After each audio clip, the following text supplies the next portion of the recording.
সপরিবারে দেশে ফেরা বিএনপির ভারপ্রাপ্ত চেয়ারম্যান তারেক রহমানকে স্বাগত জানান দলের স্থায়ী কমিটির সদস্যরা। বৃহস্পতিবার বেলা 11:40 দিকে তাদের বহনকারী বাংলাদেশ বিমান এয়ারলাইন্সের ফ্লাইট ঢাকার হজরত আন্তর্জাতিক শাহজালাল বিমানবন্দরে পৌঁছায়।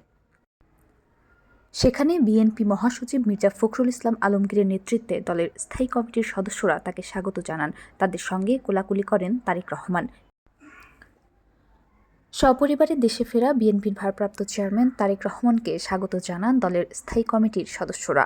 বৃহস্পতিবার বেলা 11:40 দিকে তাদের বহনকারী বাংলাদেশ বিমান এয়ারলাইন্সের ফ্লাইট ঢাকার হজরত আন্তর্জাতিক শাহজালাল বিমানবন্দরে পৌঁছায়। সেখানে বিএনপি মহাসচিব মির্জা ফখরুল ইসলাম আলমগীরের নেতৃত্বে দলের স্থায়ী কমিটির সদস্যরা তাকে স্বাগত জানান। তাদের সঙ্গে কোলাকুলি করেন তারেক রহমান।